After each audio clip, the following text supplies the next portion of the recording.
we had the Optus outage in Australia, and I was actually watching the cricket. Maxwell had just scored a double century. He was interviewed, and then suddenly everything went down because I was watching Fox Sports on my laptop. Everything went down. The internet suddenly didn't work, and there was an outage. And I didn't know what had happened. I dropped the kids off at school that morning, went to the fruit shop, and the fruit shop was full of people.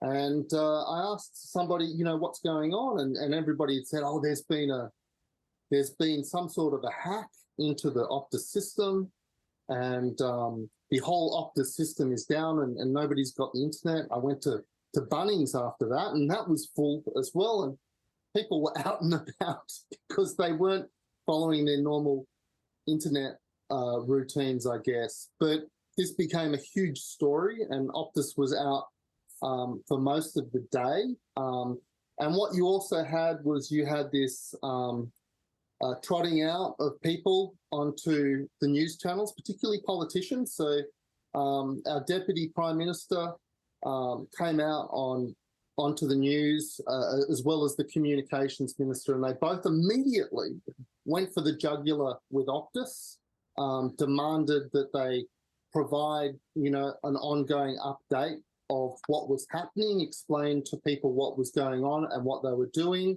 and that people should be compensated for the loss of their service for this period of time. So it became a very big deal in a short period of time. Obviously, it was very serious for institutions and services like, health services, for instance, and it was incredibly inconvenient for a lot of businesses and people in general.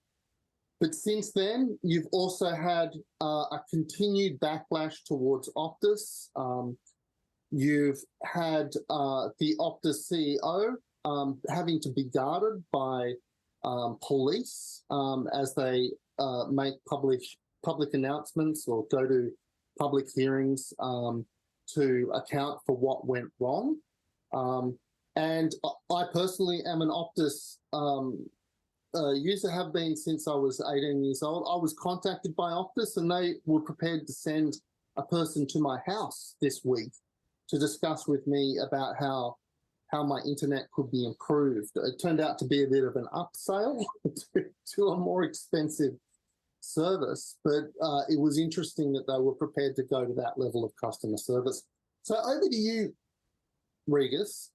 Let's talk about corporate reputation. What is happening here? And why are we so focused on corporations and these small errors and incompetencies? As we speak, Nick, you and I are both on the Optus network, and we're breaking up. You're breaking up a little bit here. I'm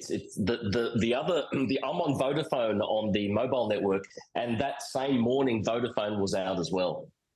Right? I don't know if the two were linked, but there was a basic communication sort of meltdown as well. So I don't know if the two are related or not, but nevertheless. And breaking news, Nick, breaking news this morning, Optus CEO has resigned effective immediately. She was being asked by a senatorial committee about a technical outage. Yes, it was for a number of hours, but it's a technical outage. Power goes out, water mains burst, infrastructure breaks. Infrastructure has to be repaired. Yeah, but the question is, why did we react so violently against, and the media as well, of course, so violently against the CEO and the corporation? We know who the big CEOs are in this country now. We know the Twiggies, we know the Gina Rineharts, we know the Alan Joyces. There's others too. We know them. They're not these boring people in suits who'd never are seen and are, there to run. Captains of industry, regardless of gender, captains of industry who run companies, et cetera, et cetera. Used to be a quiet thing. Corporations used to be quiet. Yeah.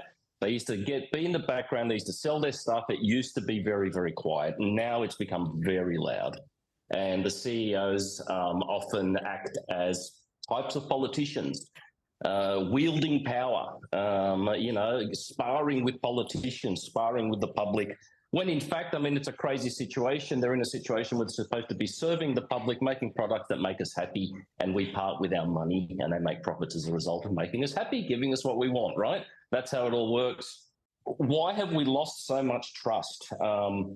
Is it because we are flooded with more information than ever as consumers? We can just see, all of the critiques, everyone's got an opinion. You heard it was a hack immediately. So because of what happened last time. So the consumer perception about corporations has been completely altered from, these quiet organizations that basically supplied us products to now corporations that are far more in the public eye, are far more involved in social life and politics, and as a result, I think are bearing the brunt of actually operating in that political arena rather than. Now, the problem with technology, of course, it goes down and everyone loses their communications nowadays, and it becomes a big deal. But the CEO stepping down over it. What is the CEO supposed to step down over every technical breach? Not just corporations. It is, governments as well, and other organisations. A number of personalities, and I think it's fair to refer to them as personalities, not just administrators, but a number of personalities come to mind recently that have lost their jobs. There's Alan Joyce at Qantas, who was this extremely high-profile individual. He got into the political space as well. Qantas was right behind the gay marriage referendum, which was successful. He's gone out from his job, very, very unpopular individual within Qantas and beyond, seen as somebody that has been incredibly privileged in the amount of money that he has earned as the CEO. And, and once again, there's been a backlash against him as Qantas has declined in terms of its sales in the last couple of years. Then you've also got the Rugby Australia phenomenon. They had their first female CEO, Raylene Castle. And once again, there was politics involved. One of their players, Israel Folau, posted something about his religious views that was perceived as being homophobic. Raylene Castle was forced to step in and disown Israel Folau. There was a massive payout to that player behind the scenes, and that was the cost of having to put space between Rugby Australia and Israel Folau and that values. And, it's interesting that also Qantas was one of the major sponsors of Rugby Australia at that time. But you've also got the Reserve Bank of Australia. So recently, the head of the Reserve Bank of Australia was criticised for continuing to increase interest rates beyond what was palatable.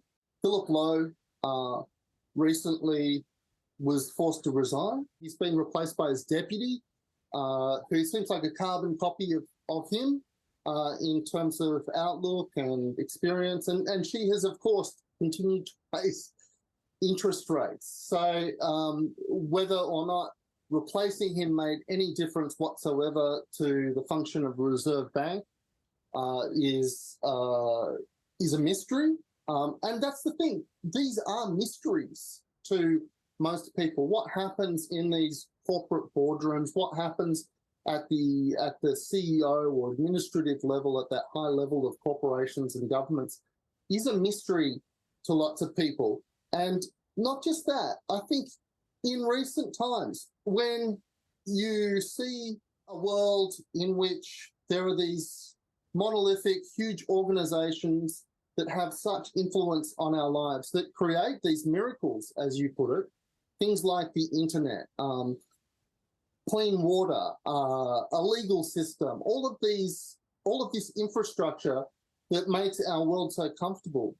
There's a disconnect, and there's also a level of suspicion around how all of this works, because it's impossible to have it as a lived experience.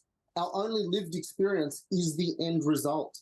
And when the end result is less than perfect, the alarm bells go off. It's an instinctive response. There is a total disconnect between the collaboration between consumer and producer than there used to be, right? So, we now criticize oil companies for giving us petrol. We're criticizing the telco that is enabling us access to all parts of the globe. If we could get Freudian about it, are we seeing them as a kind of top-down parental figures, or do we see, or are the CEOs object of envy?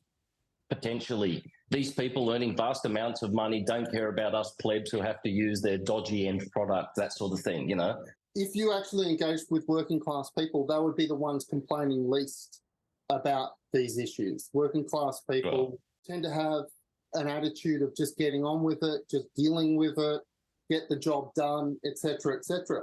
The people that are complaining most are new affluent groups. So affluence tends to breed greater expectations, greater aspirations.